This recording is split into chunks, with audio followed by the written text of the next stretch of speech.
se présenter. Après, je vais commencer. Ah oui, donc moi je viens d'avoir ma licence en école de commerce, donc à 3. Ouais. Et donc là actuellement je suis en stage donc, dans le parti commercial en DCS. Et moi, j'attends justement le stage. Il est censé me valider mon DUT que j'ai effectué à Sceaux, qui est pas très loin, je sais pas si vous connaissez. Si, c'est le DUT. Il est à l'IUT de Sceaux, là, c'est ça? Ouais, l'IUT de Sceaux, Paris. Qui est dans la descente, là. Exactement. Ouais, je passe devant de temps en temps. Là. C'est ma 2e année, donc j'espère que ce stage pourra me valider mon diplôme. D'accord.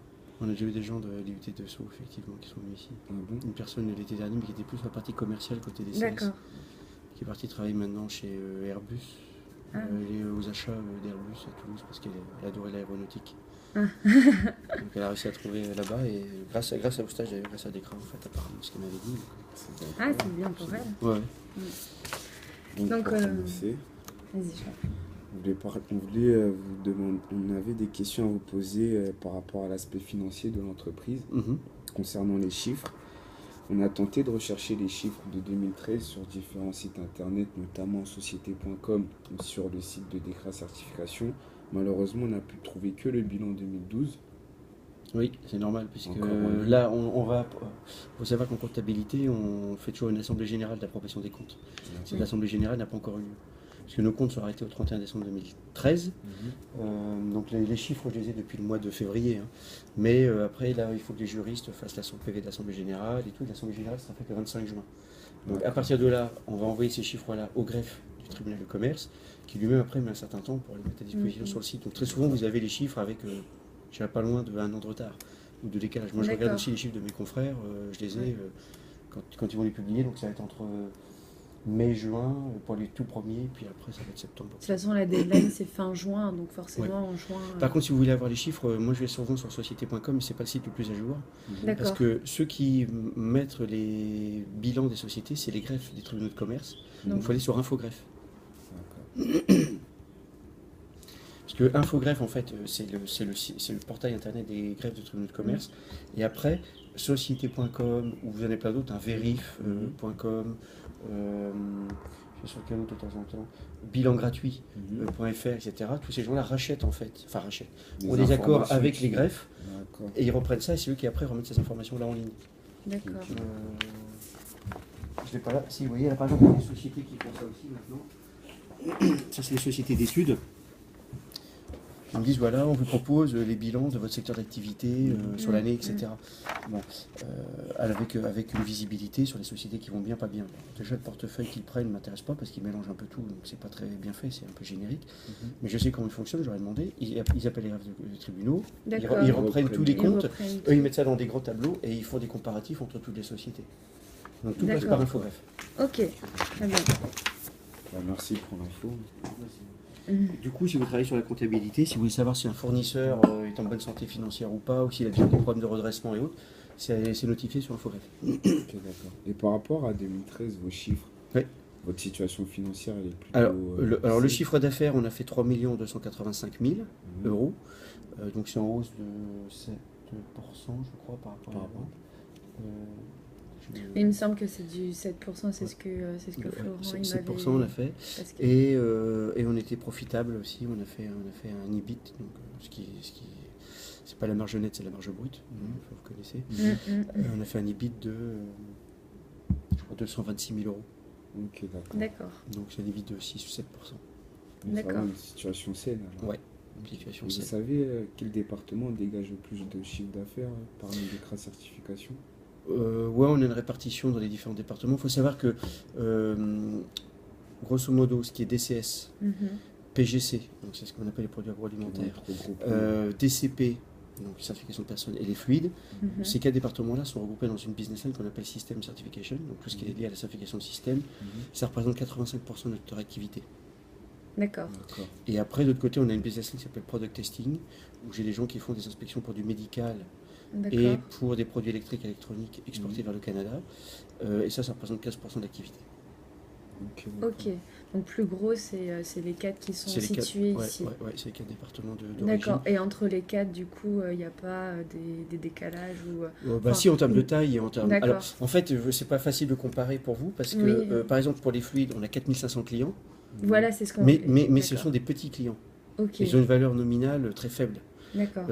Autour de 500 000 euros. Ouais, c'est ça, c'est 1000 euros à peu près. Alors que chez DCS, il n'y a que 400 ou 450 clients, je ne sais plus le chiffre exactement, mais par contre la valeur moyenne va peut-être être de 3000 euros. Donc en fait, on a beaucoup moins de clients, mais la valeur moyenne elle est 3 fois plus élevée. D'accord. Voilà. Chez DCP, c'est pareil, on certifie des personnes, donc on a 900 candidats qui sont certifiés chez nous. La valeur, c'est à peu près 500 euros par candidat. Mais on ne facture pas que ça, parce qu'il y a tout un tas de prestations de surveillance, de suivi, il y a des visites sur site qui sont imposées par la réglementation. Voilà, donc grosso modo, j'ai envie de dire, DCS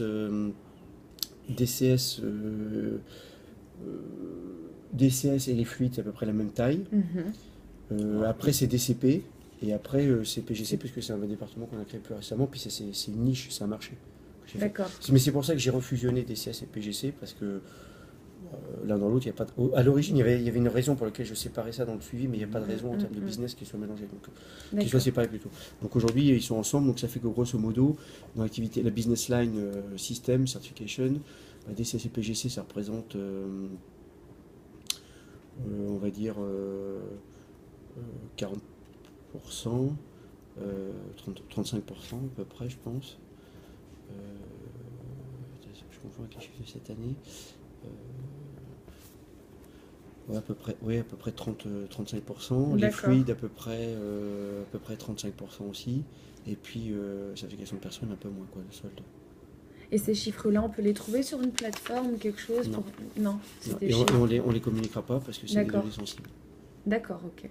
Ça ne se communique pas à l'extérieur. Parce que derrière, c'est pareil, la profitabilité par département, nous on la suit, mais elle est un peu théorique, entre guillemets, parce qu'on a beaucoup de charges communes. C'est plutôt pour suivre les activités. C'est des choses qu'on ne communique pas. Parce et aucun de nos confrères non plus ne communique. Quand j'ai les chiffres sur Infogreffe, vous avez le Bureau Veritas, il fait 52 millions d'euros de chiffre d'affaires. Voilà. Ils ne vous disent pas, je fais tant dans l'agroalimentaire, je fais tant dans les fluides, je fais tant dans la certification. C'est toujours une répartition un peu approximative. Ouais. D'accord. Et par rapport à vos clients, alors vos principaux réseaux de distribution, on va dire, ça se situe où? C'est directement relié donc à Dekra Allemagne qui vous ramène des clients, ou c'est dans Non, c'est nous, on fait tout nous-mêmes. L'Allemagne est beaucoup trop. Et vous passez par quel système, quelle stratégie En fait, c'est différent par les départements. D'accord. Pour le Diagimo, c'est les 6000 diagnostiqueurs français qui font le diagnostic. Donc vous prenez les pages jaunes, grosso modo. Oui. Voilà, puis après, il faut que vous les appelez, puis après, vous avez des candidats. Vous leur envoyez des mailings ou des emailings. Pour les fluides, c'est pareil, vous certifiez les garages automobiles. Alors, vous prenez les pages jaunes, puis voilà. Technique de communication classique, c'est la prospection. Donc là, on les cibles très classiques. Après, pour ce qui est PGC, c'est un peu plus sophistiqué, parce qu'en fait, on ne touche que dans l'agroalimentaire que les gens qui font des produits à marque distributeur. Oui. Qui ont besoin de faire une certification qui est obligatoire par les distributeurs français. Grosso modo, si vous voulez fabriquer des yaourts pour Carrefour, alors c'est IFS et BRC. IFS, oui. Donc en fait, l'IFS, c'est pour les distributeurs français et allemands, et BRC, c'est pour les distributeurs anglais. C'est-à-dire, si vous fabriquez, je ne sais pas moi, des madeleines ou des yaourts à la marque Carrefour ou à la marque Tesco ou à la marque Aldi, si vous le faites à la marque Aldi ou Carrefour, on va vous demander d'être certifié IFS. Et si vous faites à la marque Tesco, qui est pour l'Angleterre, ou Asda, qui sont des distributeurs anglais, là, on va vous demander de certifier BRC. D'accord. Alors là, c'est un peu plus difficile parce que ces gens-là, on les voit moins. Alors, ils sont dans tous les types de produits. Ça peut être des gens qui font du papier toilette, ça peut être des gens qui fabriquent des madeleines, ça peut être des gens qui fabriquent des shampoings, ça peut être des gens qui fabriquent des yaourts, des bières, tout ce qu'on veut. Enfin, ça touche beaucoup de choses. Donc nous, on touche que la partie agroalimentaire de ces marques distributeurs. On ne touche pas tout ce qui est produits d'hygiène, etc. parce qu'il n'y a pas de certification obligatoire. Et ces gens-là, c'est pas toujours facile de les trouver parce que quand vous regardez sur les pages jaunes, ça va être marqué boulangerie industrielle, pâtisserie industrielle, on appelle ça les gens qui sont dans le domaine du vin, par exemple, ou de la boisson, etc. Après, vous ne savez pas s'ils font de la marque distributeur. Et puis derrière, vous avez des gens comme Danone ou autres qui, quelquefois, enfin, peut-être pas Danone, c'est peut-être pas le bon exemple, mais certaines sociétés font. Par exemple, je peux vous prendre Delpera, vous connaissez Delpera, vous savez, les saumons fumés, le foie gras. Ils ont beaucoup de produits à leur marque, donc vous achetez des produits à la marque Delpera, mais à côté de ça, dans les mêmes usines, ils fabriquent aussi des produits, peut-être pour Carrefour, pour Auchan ou d'autres, qui sont à la marque Auchan. C'est pas marqué que c'est fait par Delpera.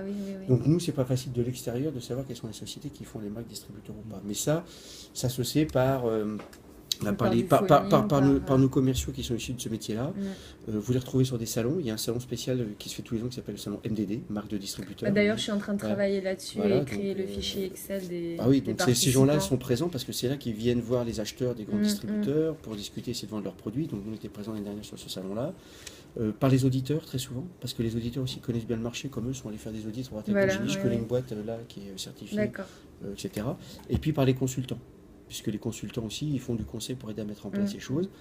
Et puis la dernière chose, c'est qu'une fois qu'on commence à se faire connaître, c'est des gens qui nous contactent spontanément par le site web, parce que quand ils recherchent quelqu'un, ils regardent qui fait la certification IFS, ils nous voient, ils nous appellent, ils nous disent tiens, je ne vous connaissais pas, mais faites-moi une offre.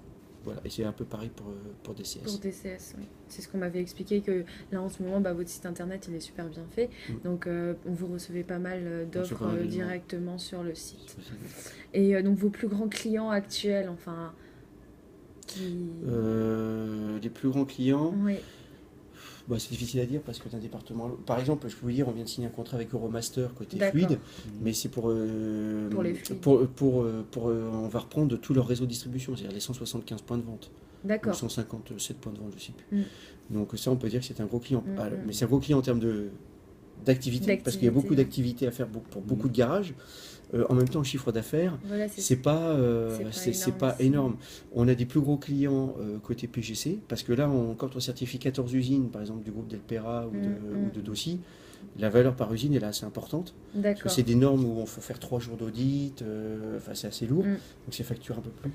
Donc tout dépend ce qu'on appelle en termes de. Qu'est-ce qu'on appelle un gros client, si c'est en chiffre d'affaires ou si c'est en site, en termes de taille ou en fréquence de travail. Parce que des fois, vous avez des contrats qui sont importants la première année et par les cycles qui sont moins importants les 2 années suivantes. Ça change souvent. Donc on a ce qu'on appelle chez nous à la fois des grands comptes et puis des PME, PMI. Mais chez nous, on est plutôt positionné naturellement sur des PME, PMI. On a quelques grands groupes. Là, on est en train de répondre à un appel d'offres sur GDF Suez, par exemple, pour toute l'Europe. C'est 1200 filiales, GDF Suez. Donc c'est Suez Environnement, les gens qui ramassent vos poubelles, les gens qui font le nettoyage, les déchetteries, tout ça. Après, et en général, c'est pour quel référentiel? Par exemple, moi, je suis dans le DCS, donc... là, GDF Suez, c'est pour l'ISO 9000, l'ISO 14000, l'ISO 50001, c'est tous les normes ISO. D'accord, ok. Mais là, c'est un appel d'offres. Et ils ont sollicité tous nos concurrents. Donc après, c'est ça, c'est essayer de se positionner. Donc, mais c'est pas là qu'on apporte le plus parce que c'est plus difficile de se différencier là-dedans. Parce que c'est des gens qui sont très matures et ils achètent nos prestations comme on achète de la papeterie. 4 mètres de papier, un bureau, 2 chaises, c'est du consommable. Nous, nos prestations sont considérées par ces grands groupes-là un peu comme ce qu'on dit en anglais du commodity, c'est-à-dire du produit courant, en fait, on va dire, parce qu'ils ne voient pas forcément très bien la différence entre l'audit fait par nous fait par un autre. Si c'est quelqu'un de crédible qui a accrédité Cofrac aussi, on a plus de valeur ajoutée quand on travaille sur des PME, PMI. Parce que souvent, c'est des sociétés qui ne sont pas toujours bien servies par les auditeurs. Quand c'est une boîte de 20, 30, 50 personnes, quand l'auditeur ne passe pas bien, ça crée un vrai problème, ils ne savent pas comment gérer. Le ou la responsable de qualité, c'est un salarié, mais des fois, c'est aussi quelqu'un qui est en intérim, ou en travail temporaire, ou en CDD. Donc lui aussi, il a un enjeu pour que ça tienne. Ils ont des problèmes souvent un peu aussi financiers, donc ils veulent choisir le bon prestataire, parce que s'ils se loupent, après, c'est des conséquences pour eux. Donc là, on a une vraie valeur ajoutée à avoir avec eux, parce qu'on est plus nous à taille humaine, et on est comme leur taille. C'est-à-dire que si vous appelez l'AFNOR, vous êtes tombé sur une boîte où il y a je ne sais pas combien de milliers de clients, donc les clients sont noyés dedans. Chez nous, les clients, on les connaît individuellement, donc ça nous permet de dire... Vous avez la proximité en fait, etc. que les autres, ils peuvent donc là, une vraie valeur ajoutée. Donc aujourd'hui, on se positionne, nous, plutôt sur toutes ces boîtes-là, ces PME, PMI. D'accord. Et pour fidéliser, du coup, les clients, vous avez opté pour quelque chose? Je ne sais pas, en fait. En fait, si, dans l'organisation, pour fidéliser les clients... vous avez dû voir chez moi que, alors c'est un avantage et un inconvénient, mais c'est plus pour le moment un avantage, c'est qu'aujourd'hui les départements qu'on a sont parfaitement séparés et sont focalisés que sur un type de marché ou un type de produit. D'accord, oui. D'accord. Donc ça permet que quelqu'un qui appelle pour les fluides, il y a un site web dédié, il y a une ligne téléphonique directe. En fait, tout est bien centralisé. Il y a des gens qui font que ça toute la journée. Pour les Diagimo, il y a des gens qui font pareil. Pour l'agroalimentaire, c'est pareil. J'avais les filles tout à l'heure à Limoges qui s'occupent de ça. Pour DCS, c'est pareil. Donc ils vont tomber sur des gens qui tout de suite vont leur dire c'est une question de planification. Yveline va vous rappeler, vous décalez l'audit, truc machin, vous rappelez l'auditeur. Dans les autres grands groupes, par exemple, je peux prendre des GS que je connais bien pour y avoir travaillé quelques années. Ils ont ce qu'on appelle un back-office commun. Vous avez des gens qui font la planification pour tout le monde. C'est des gens qui font la planification pour les fluides, pour le Diaguimo, pour DCS, pour PGC. Okay. Vous avez un back-office commercial aussi transversal. Donc, ça fait que vous aviez, par exemple, une nana que je connaissais d'ailleurs, fallait l'appeler le matin si on voulait parler du CACES, l'après-midi s'occuper du Diaguimo, le lendemain s'occuper des fluides. Donc, quand vous tombiez sur sa messagerie, il dit si vous appelez pour le fluide frigorigène, il faut m'appeler le mardi et le jeudi. Si vous...